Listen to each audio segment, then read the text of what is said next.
নমস্কার। ক্যাম্পাস প্লাসের আরেকটি নতুন প্রতিবেদনে আপনাদের সবাইকে স্বাগত। ডিসেম্বর মাসের যে প্রথম সপ্তাহতে একজন রাষ্ট্রীয় অতিথি এসেছিলেন, যাকে নিয়ে শুধুমাত্র ভারত নয়, আন্তর্জাতিক যে রাজনীতির মহল তারাও কিন্তু যথেষ্ট পরিমাণে চাঞ্চল্য এবং উদ্গ্রীবতার সঙ্গে ব্যাপারটাকে দেখেছেন। সেটা হচ্ছে যে রাশিয়ার যে প্রেসিডেন্ট, রাশিয়ান ফেডারেশনের প্রেসিডেন্ট ভ্লাদিমির পুতিন, অর্থাৎ কিনা যার পুরো নাম হচ্ছে ভ্লাদিমিরোভিচ পুতিন, তিনি রাষ্ট্রীয় সফরে এসেছিলেন ভারতে। স্ট্র্যাটেজিক পার্টনারশিপের একটা কিন্তু অ্যানুয়াল সামিট প্রত্যেক বছর, শীর্ষ বৈঠক প্রত্যেক বছর হয়, এবং সেই বছর সেই যে শীর্ষ বৈঠক, সেই শীর্ষ বৈঠকে কিন্তু শুধুমাত্র যে রাষ্ট্রপ্রধানরাই যোগদান করেন তা নয়, রাষ্ট্রপ্রধানরা নিয়ে আসেন তাদের সঙ্গে এক ঝাঁক মন্ত্রী এবং অত্যন্ত গুরুত্বপূর্ণ আমলাদের। যেমন এবারেও সেরকম হয়েছিল। শোনা যায় যে ভ্লাদিমির পুতিন তিনি কিন্তু প্রায় 200 জনের একটা প্রতিনিধি দল নিয়ে, ডেলিগেটস নিয়ে কিন্তু ভারতে এসেছিলেন। এই যে প্রতিনিধি দল, এই প্রতিনিধি দলে কারা কারা ছিলেন একটুখানি দেখে নিন, তাহলে বুঝতে পারবেন যে ভ্লাদিমির পুতিন শুধু নিছক একটা নিছক একটা স্টেট ভিজিটে যে এসেছিলেন তা নয়, তিনি কিন্তু সঙ্গে করে এনেছিলেন 7 জন গুরুত্বপূর্ণ মন্ত্রী, এবং শুধু তাই নয়, অনেকগুলো এজেন্সির হেডকেও নিয়ে এসেছিলেন। In addition to the ministers, the delegation also included heads, and ডেলিগেশনে ছিলেন Andrei Belousov, defence minister of Russia. তারপর ছিলেন Anton Siluanov, finance minister of Russia. Oksana Lut, agriculture minister. Mikhail Murashko, health minister. Vladimir Kolokoltsev, interior minister, যেটা আমাদের স্বরাষ্ট্র দপ্তর। Maxim Reshetnikov, economic development minister. Andrei Nikitin, transportation minister. Elvira Nabiullina, governor of রাশিয়ার central bank, অর্থাৎ কিনা আমাদের যেটা reserve ব্যাংকের প্রায় সমান। এবং Andrei Rudenko, deputy foreign minister representing foreign affairs ministry. আচ্ছা বলুন তো, যখন কোনো একজন ডিফেন্স মিনিস্টার যদি প্রাইম মিনিস্টারের সঙ্গে কোনো একটা দেশে যদি যে যাত্রা হয়, সফর হয়, তাতে যদি ডিফেন্স মিনিস্টার যদি সফর সঙ্গী হন, তাহলে কী নিয়ে আলোচনা হতে পারে? প্রধানমন্ত্রী তো সর্বেসর্বা আছেন, কিন্তু ডিফেন্স মিনিস্টার সেখানে কোনো সামরিক চুক্তি বা সামরিক যে সম্পর্ক সেটা পর্যালোচনা বা কোনো স্ট্র্যাটেজিক এই সমস্ত ব্যাপার। যদি ফিনান্স মিনিস্টার যদি সঙ্গে থাকেন, তাহলে বুঝতেই হবে যে তাহলে অর্থনৈতিক কোনো একটা চুক্তি হবে।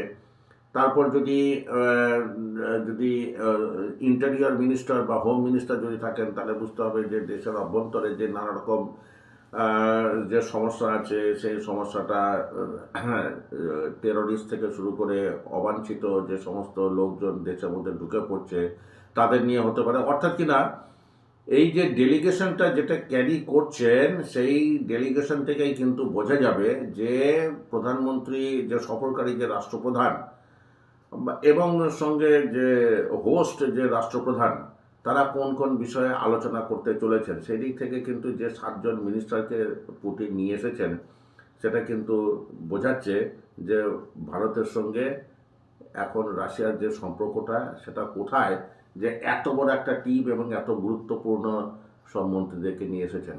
এই যে সফরটা হয়েছে, এই সফরের সঙ্গে কিন্তু আগে গোটা কয়েক জিনিস কিন্তু আগে দেখে নিতে হবে যে কী পরিপ্রেক্ষিতে এই সফরের আগে 2022 সাল থেকে যে ইউক্রেনের সঙ্গে যুদ্ধ চলছে, এবং তাতে ট্রাম্প তো রাশিয়ার এগেনস্টে শুধু যে স্যাংশনস বা যে সমস্ত অর্থনৈতিক অবরোধ এনেছেন, শুধু তাই নয়, ন্যাটো বা আরও অন্যান্য যে সমস্ত ইউরোপিয়ান নেশনস আছে, তারাও কিন্তু একদিকে রাশিয়ার গ্যাস চাইছে, আর একদিকে রাশিয়ার ওপর নানা রকম ধরনের এই নিষেধাজ্ঞা জারি করেছে। এবং রাশিয়া থেকে ভারত কেন তেল কিনেছে সেই জন্য ভারতের ওপরেও কিন্তু তাদের একটা মানে শাস্তিমূলক একটা যে ট্যারিফ বা অর্থাৎ কিনা কর ব্যবস্থা, অর্থাৎ কিনা ভারতীয় পণ্য আমেরিকাতে ঢুকলে যে ট্যাক্স দিতে হয়, যে ওখানকার যে ইম্পোর্ট ডিউটি সেটাকে 50%-এর ওপরে নিয়ে চলে গেছেন। অর্থাৎ কিনা দুটো দেশই আমেরিকাতে কিন্তু হার্ড হিট। এরকম দুটো দেশ যখন একে অপরের সঙ্গে মিলিত হয় এবং তারপর তারা যখন একটা রাষ্ট্রীয় ভিজিটে যখন কোনো মিনিস্টারদেরকে নিয়ে এসে এই ধরনের আলোচনা করেন, তখন বুঝতেই হবে যে তারা কিন্তু আমেরিকাকে মোটেই ছেড়ে কথা বলার জন্য এই মিটিংটা করছেন না। এনিওয়ে, আগে প্রথমে দেখে নেওয়া যাক যে ভ্লাদিমির পুতিনের সফরটা কীরকম ছিল। সফরটা ছিল কিন্তু বলা যেতে পারে 26 থেকে 31 ঘন্টার মধ্যে কোন একটা সময়। তার কারণটা হচ্ছে যে এই ধরনের ক্ষেত্রে উনি ল্যান্ডিং টু লিফট অফ, এই এক্স্যাক্ট পিকচারটা না পাওয়া গেলেও তার যে প্রোগ্রাম শিডিউল থেকে মনে হচ্ছে এটা 30 ঘন্টার মতো হতে পারে। কীরকম, যে 4 ডিসেম্বর সন্ধ্যে 6:30টার সময়তে পুতিনের যে বিমান পালাম এয়ারপোর্ট স্টেশনে অবতরণ করে 6:35 এবং তারপরেই ভারতের প্রধানমন্ত্রী নরেন্দ্র মোদীর গাড়িতে করে তারা কিন্তু বেরিয়ে চলে যান।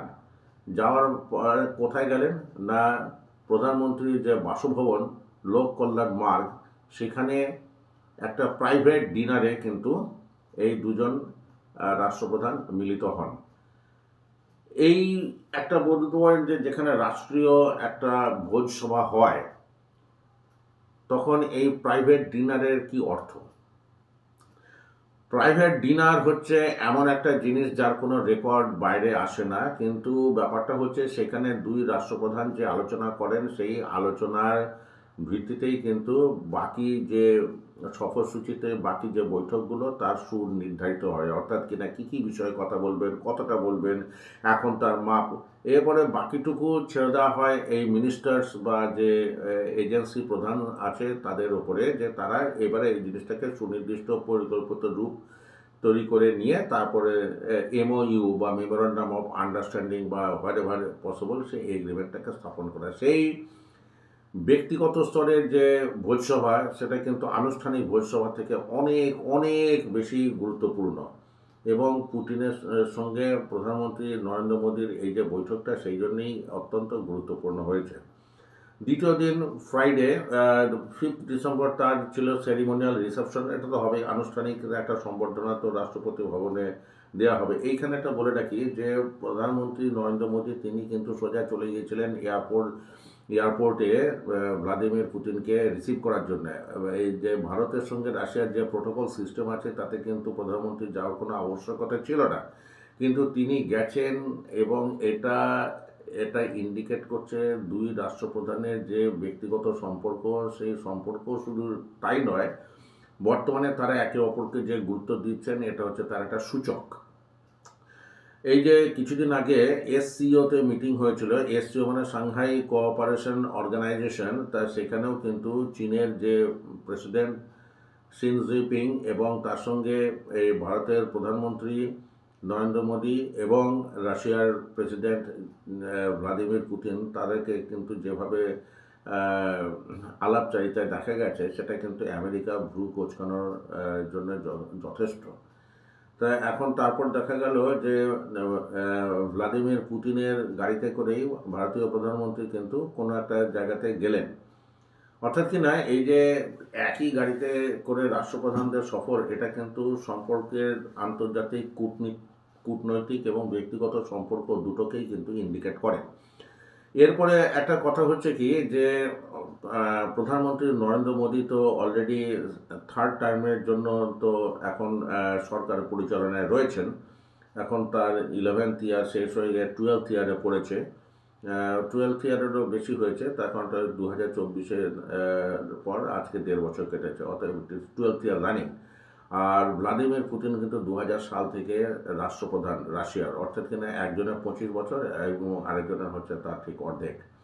কিন্তু অর্ধেক হলেও লেন্থটা তো বিশাল বিশাল, একজনের 12.5 একজনের 25, অর্থাৎ কিনা এরা একে অপরকে কিন্তু ঘনিষ্ঠভাবে বহুদিন থেকেই দেখছেন।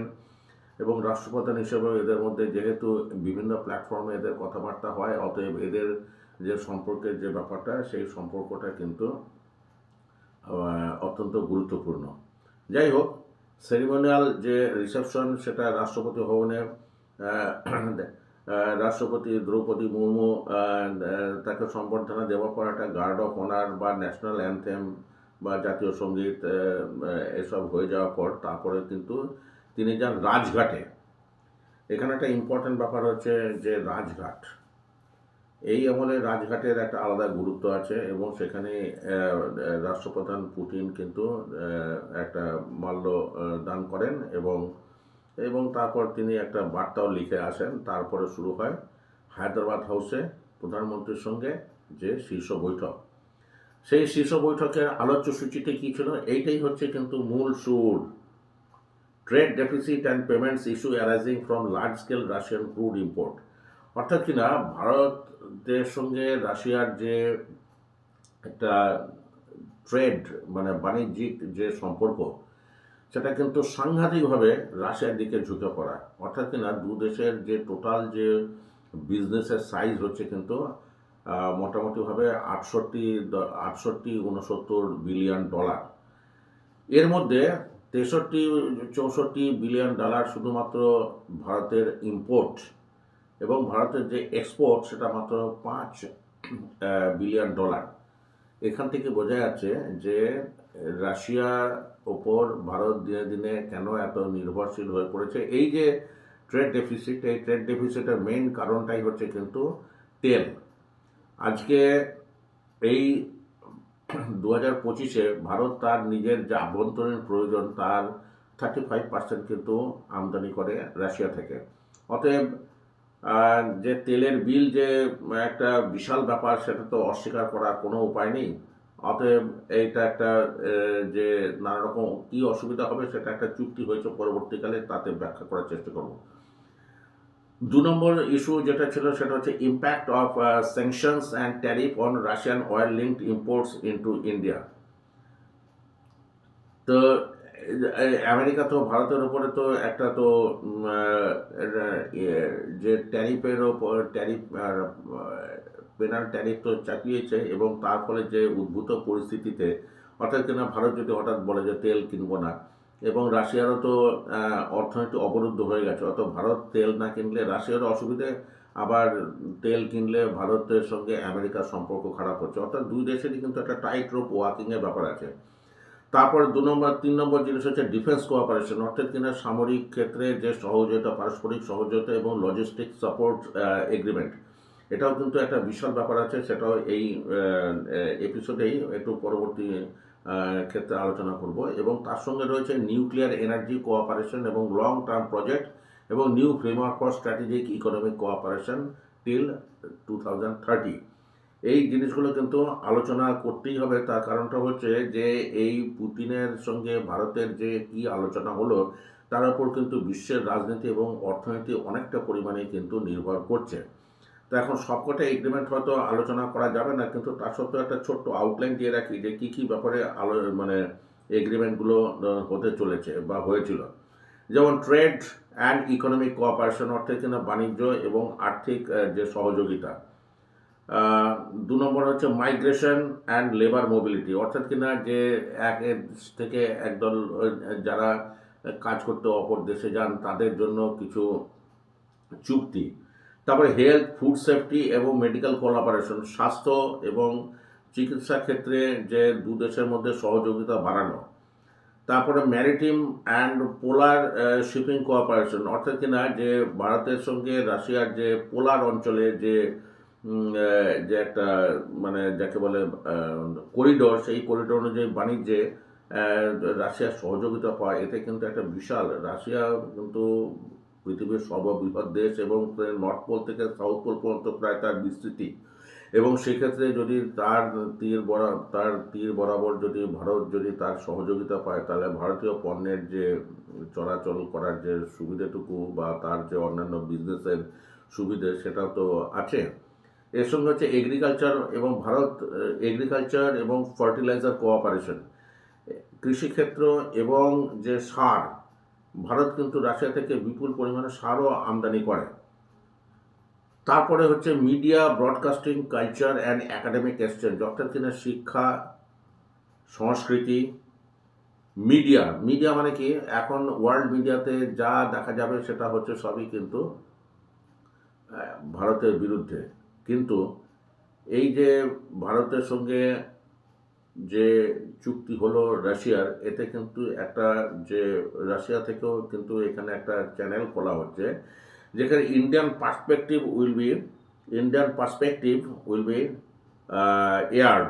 যেমন ভারতের যে প্রসার ভারতী আছে তার সঙ্গে রাশিয়ান মিডিয়া ব্রডকাস্টিং অর্গানাইজেশনের যারা রয়েছেন, যেমন গ্যাসপ্রোম মিডিয়া হোল্ডিং বা national media group, BIG Asia media, এরা সবাই মিলে এমন একটা মিডিয়া সিস্টেম তৈরি করতে চলেছেন যাতে ভারতের যে বক্তব্যগুলো বিশ্বের দরবারে কিন্তু আন্তর্জাতিক স্তরে এবং বহুলভাবে প্রচারিত হয়। এবং তার সঙ্গে আরেকটা জিনিস ছিল, সেটা হচ্ছে 30 দিনের একটা ট্যুরিস্ট ভিসা। এগুলো সাধারণত মানে বিভিন্ন দেশ বিভিন্ন সময়তে এই ধরনের ব্যবস্থাগুলো নিয়ে থাকে। অর্থাৎ কিনা যে রাশিয়াতে যেতে গেলে 30 দিনের একটা ভিসা মানে পেপারলেস ভিসা, এবং সেটা কিন্তু ফ্রি অফ কস্ট। এটা ভিসা অন অ্যারাইভাল নয়, কিন্তু ব্যাপারটা হচ্ছে আগে থেকে এই ভিসা পাওয়া যাবে এবং তার জন্য কোনো খরচ খরচা দিতে হবে না। এবং সব থেকে বড় ব্যাপার হচ্ছে যে স্ট্র্যাটেজিক এবং বর্ডার প্যাক্টস, অর্থাৎ কিনা ভারতের সঙ্গে রাশিয়ার যে সামরিক যে কোঅপারেশন, সেই সামরিক কোঅপারেশন যেটাকে বলছে রেলো। রেলো মানে হচ্ছে যে reciprocal exchange of logistical support, RELOS. অর্থাৎ কিনা এক দেশ আরেক দেশের যে সামরিক যে এস্টাবলিশমেন্ট, যেমন পোর্ট, তারপরে এয়ারপোর্ট বা অন্যান্য যে এস্টাবলিশমেন্টগুলো আছে, তারা একে অপরেরটা ইউজ করতে পারবে। এবং রাশিয়া যেমন ভারতের যে এস্টাবলিশমেন্টগুলো আছে সেখানে তারা এসে তাদের নানা রকম সার্ভিসিং থেকে শুরু করে রিফুয়েলিং এবং অন্যান্য যাবতীয় এভরিথিং অ্যাজ ইফ এটার একটা কমন প্রপার্টি এই রেলোটা হচ্ছে। অর্থাৎ কিনা বোঝাই যাচ্ছে যে রাশিয়ার সঙ্গে ভারতের যে গুরুত্বপূর্ণ যে রিলেশন, যে সেই রিলেশনের ফলে কিন্তু পশ্চিমী দেশগুলোর মধ্যে কিন্তু অলরেডি চিন্তার ব্যাপার শুরু হয়ে গেছে। আজকে এই এপিসোডে কিন্তু এতগুলো চুক্তির মধ্যে দুটো চুক্তি নিয়ে বিশেষভাবে কথা বলবো। তার মধ্যে একটা হচ্ছে ইকোনমিক কোঅপারেশন, যেটা 2030 সাল পর্যন্ত তার একটা রূপরেখা স্থির করার চেষ্টা চলছে। আরেকটা হচ্ছে রেলো, অর্থাৎ কিনা reciprocal exchange of logistical support. তো দেখে নেওয়া যাক এই চুক্তি দুটোতে কি আছে। ভ্লাদিমির পুতিন এবং প্রধানমন্ত্রী নরেন্দ্র মোদীর যে শীর্ষ বৈঠক হওয়ার পর একটা জয়েন্ট কমিউনিকে, অর্থাৎ প্রেস একটা বার্তা কিন্তু পিআইবি, প্রেস ইনফরমেশন ব্যুরো থেকে প্রচার করা হয়েছিল। এবং সেইখানে কিন্তু এই যে দুটো চুক্তির কথা যেটা আমি বিশেষভাবে বলার চেষ্টা করছি, একটা হচ্ছে রেলোস, অর্থাৎ কিনা সামরিক যে সহযোগিতা চুক্তি এবং অর্থনৈতিক চুক্তি, সেই দুটো সম্পর্কে কি বলা রয়েছে এবং তার কি গুরুত্ব সেটা একটু বোঝানোর চেষ্টা করে দেখছি। এবং এক্ষেত্রে একটা বলে রাখি যে ভারতের সঙ্গে রাশিয়ার সম্পর্ক তেল এবং অস্ত্র বাদ দিয়ে কিন্তু আর কিছু চিন্তা ভাবনা করা যায় না এই মুহূর্তে অন্তত। তার পরবর্তীকালে ধরুন শান্তির সময়তে কী হবে সেটা আলাদা কথা। আমেরিকান যে যে নিষেধাজ্ঞাগুলো আছে সেই নিষেধাজ্ঞাগুলো উঠে গেলে কী ব্যাপার হবে সেটা তো বলা যায় না। তো যাই হোক, তা আগে একটুখানি যে এক্স্যাক্ট টেক্সট ইন ইংলিশটা একটু পড়ে নিই, তার অর্থটা তারপরে বোঝানোর চেষ্টা করছি যে কেন এই অর্থনৈতিক চুক্তি একটা সুদূর প্রসারী ফল আছে। Russia and India have agreed to continue jointly developing system of bilateral settlement through use of national currencies in order to ensure uninterrupted maintenance of bilateral trade. অর্থাৎ কিনা ভারত এবং রাশিয়া এই দুই দেশে কিন্তু চেষ্টা চালিয়ে যাচ্ছে একটা সিস্টেম তৈরি করার জন্য, যাতে দুই দেশ তার যে বাণিজ্যিক যে চুক্তি বা যে পেমেন্ট সিস্টেমটা সেটা কিন্তু নিজেদের দেশের কারেন্সি দিয়েই করবে। অর্থাৎ কিনা রুপি এবং রুবল দিয়ে যাতে দুই দেশের বাইল্যাটারাল ট্রেড কীভাবে করা যায় সেই ব্যাপারে একটা সিস্টেম তৈরি করার চেষ্টা করা হচ্ছে।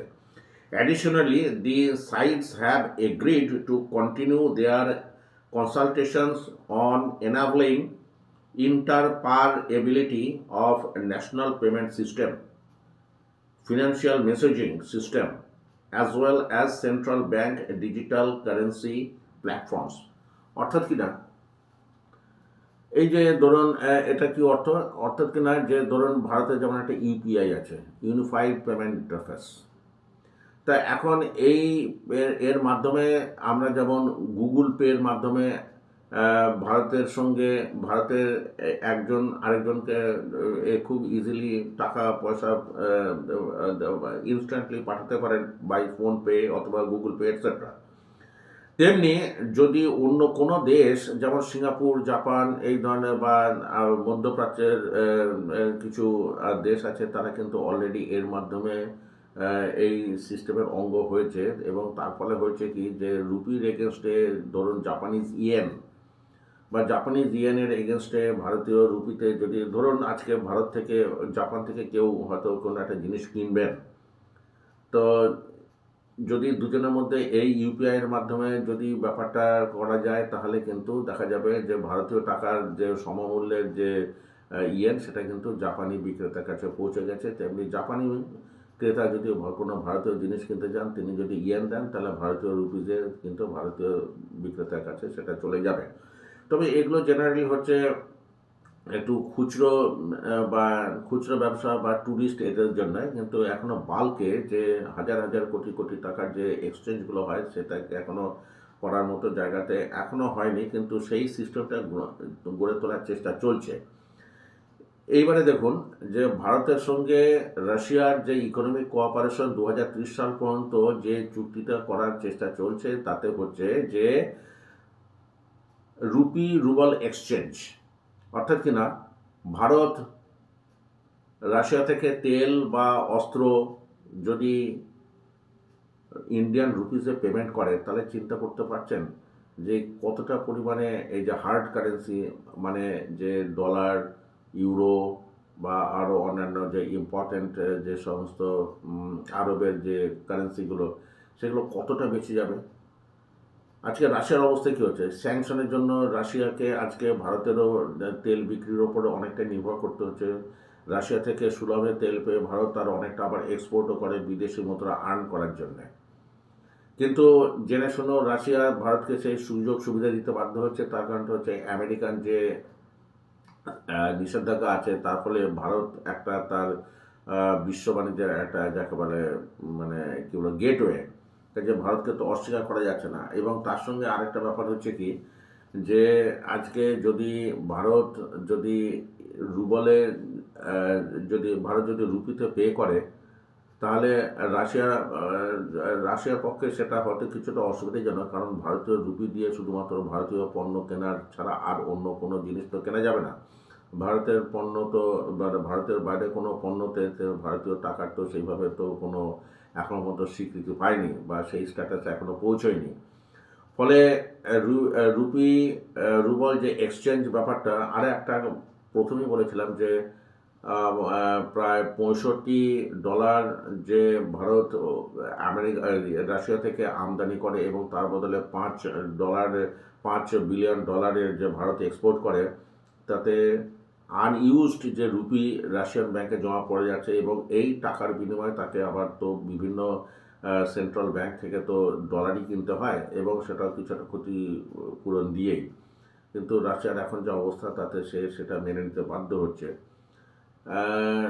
এই যে চুক্তিটা এখনো পর্যন্ত যে 100% অয়েল বা তেল এবং অস্ত্রের ক্ষেত্রে এটা প্রযোজ্য হবে তা এখনো পর্যন্ত ঠিক হয়নি, কিন্তু এমন একটা মেকানিজম করার চেষ্টা চলছে যাতে সুইফটের বদলে এই সিস্টেমে রুবল এবং রুপি এরা যদি একে অপরকে মানে বিজনেসে যদি তারা গ্রহণ করে তাহলে আমেরিকান ডলারের ওপর নির্ভরতা ততটাই কমে যাবে এবং তার ফলে আমেরিকার যে গদা ঘোড়ায় ভারতের আন্তর্জাতিক বাণিজ্যে অন্তত তার প্রপোর্শনাল অংশটুকু তো তাকে তো ত্যাগ করতে হচ্ছে এবং এটা যদি আরও ছড়িয়ে ছিটিয়ে পড়ে যে সুইফট যে ভারতীয় টাকা পাঠালেন আপনার আমেরিকাতে, সেটা ডলার হয়ে চলে গেল আরেকজনের কাছে।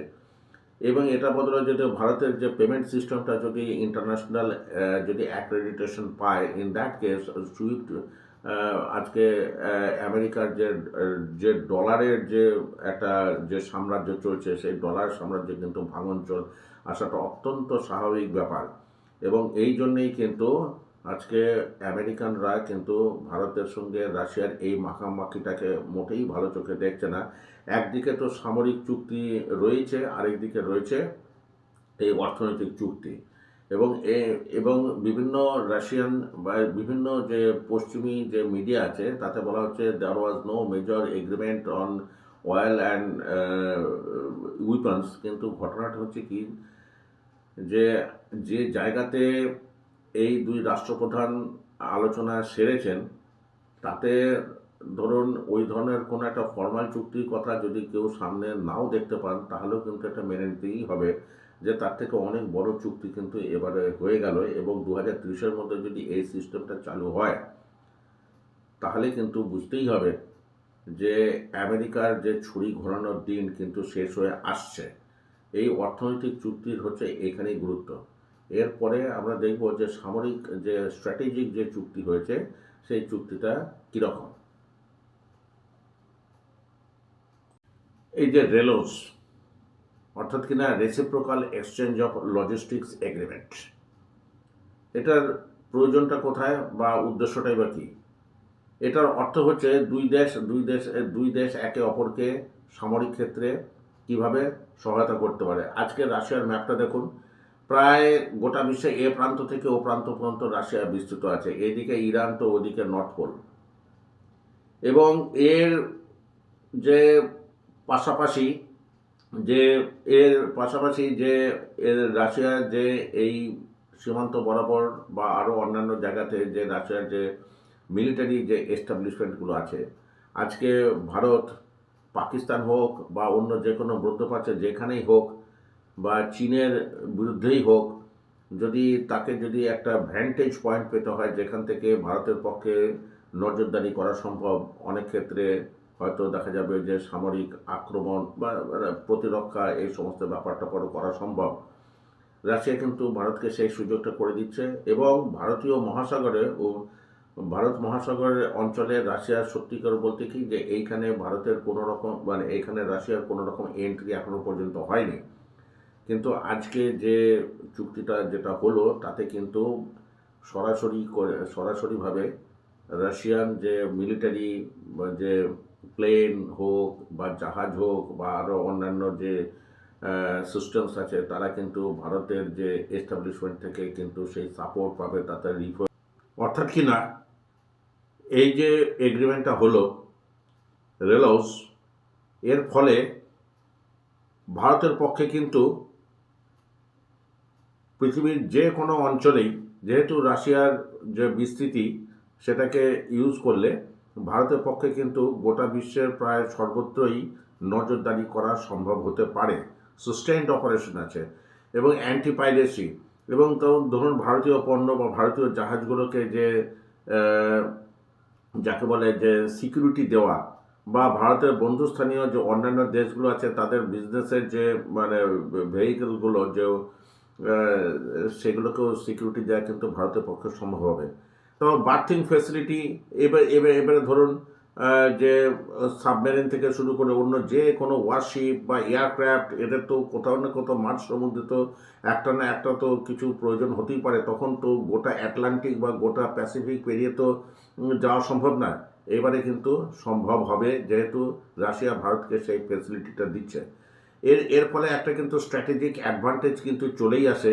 এবং এর ফলে ব্যাপারটা হচ্ছে যে কেউ যদি ভারতের সঙ্গে সেই ধরনের কোনো চ্যালেঞ্জ, ছোটোখাটো দেশগুলো যদি সেই ধরনের কোনো চ্যালেঞ্জ নিতে চায়, এমনকি ইউরোপিয়ান কান্ট্রিগুলো পর্যন্ত যদি ভারতকে যদি চ্যালেঞ্জ করতে চায়, তাহলে ভারত কিন্তু একটা অসাধারণ একটা সুবিধার মতো জায়গাতে থাকবে। তারপরে যে এক্সপ্যান্ডেড মিলিটারি রিচ, মিলিটারি ফ্যাক্টরটা তো বলেছি, এবং আমেরিকার সঙ্গে ভারতের একটা কোয়াড এগ্রিমেন্ট আছে, সেই কোয়াডে কিন্তু জাপান এবং অস্ট্রেলিয়াও রয়েছে। এবং যতই রাশিয়া বা আমেরিকা যতই ভারতকে কিছুটা পরিমাণে চাপে ফেলার চেষ্টা করুক না কেন, এই যে এস্টাবলিশমেন্টের মাধ্যমে রাশিয়া কিন্তু আমেরিকাকেও অনেকটাই চাপে ফেলতে পারবে, এবং এর ফলে একটা কাউন্টার ব্যালেন্স কিন্তু তৈরি হয়ে যাচ্ছে। প্রশান্ত মহাসাগরীয় অঞ্চলে রাশিয়ার যাকে বলে সেই ধরনের কোনো অ্যাক্সেস ছিল না, ভারত মহাসাগরও নেই। অতএব এই দুই মহাসাগরীয় অঞ্চলে যে রাশিয়া যে সুযোগটা পাচ্ছে, এটা হচ্ছে একদম কমপ্লিট উইন উইন সিচুয়েশন। তা এই হলো ইকোনমিক অ্যাগ্রিমেন্ট 2030 সাল পর্যন্ত যেটা করার চেষ্টা চলছে, এবং তার সঙ্গে রয়েছে এই রেলোস এগ্রিমেন্ট। এবং এই দুটো এগ্রিমেন্ট কিন্তু পুতিনের ভারত সফরকে কিন্তু সিগনিফাই করছে।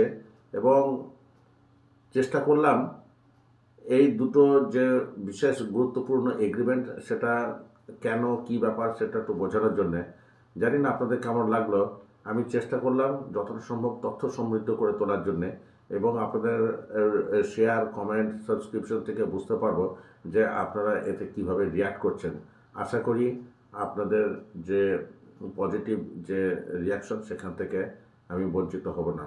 এই এপিসোডটা আপাতত এখানে শেষ করছি। নমস্কার।